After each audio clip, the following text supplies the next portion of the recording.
And people who just look at negatives and keep hammering them. That these are our children. They are not monkeys. And now that we have decided we are moving forward with them, ours should be to encourage them and not to discourage them.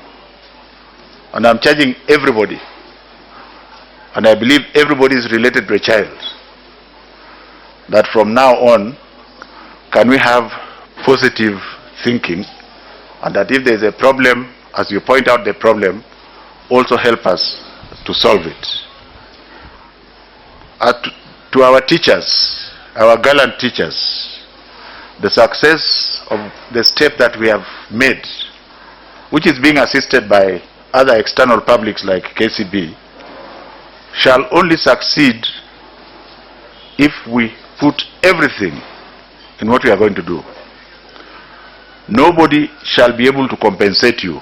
We are going to expect that you go the extra mile. We are going to expect that you work overtime without pay.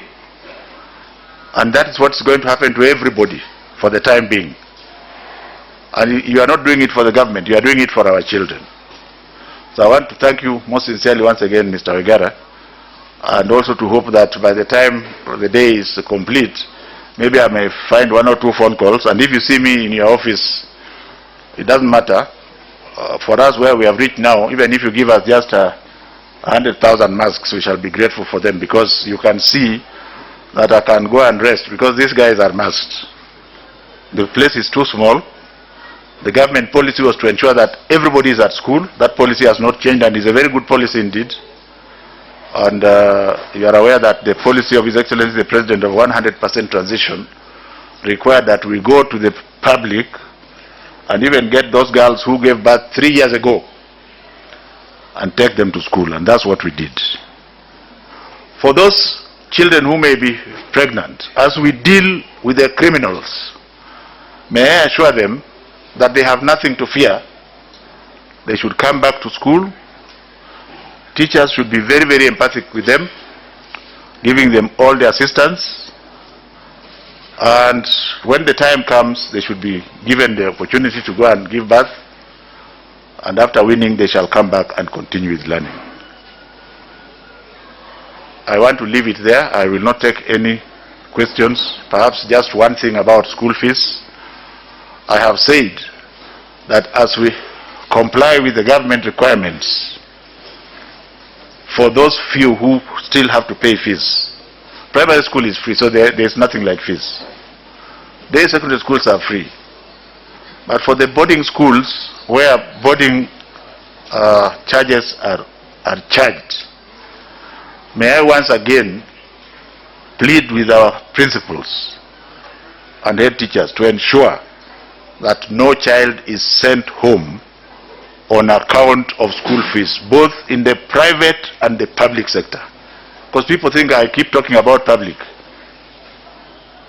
Even the private schools. Finally, for the private schools, where some people have tried to equate reopening with those who had online classes, we want to make it very clear that all children will start from where they left.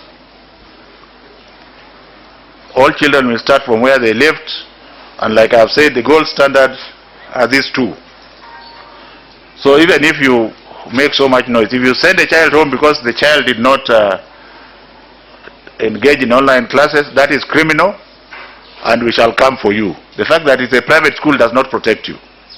And I'm going to ask the leader, Muteo Kasanga, to ensure that as we open, nobody takes advantage of the children. Let us be empathic with the parents, and no parent should be ashamed to bring the child to school, because that's where I want them. Thank you very much, ladies and gentlemen.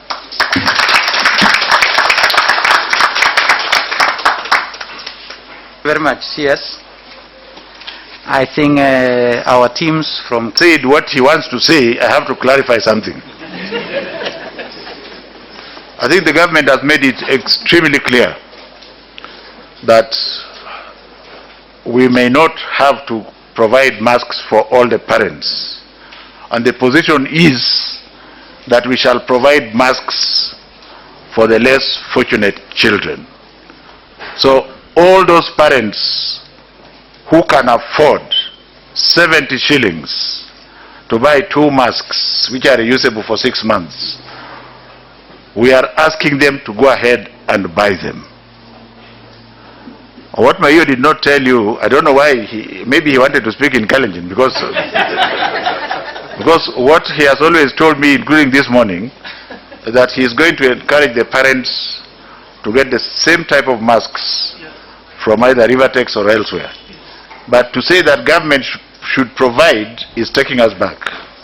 We shall continue to provide for the needy children, and I hope that that is what you meant to say, but English is not your language. Thank you very much.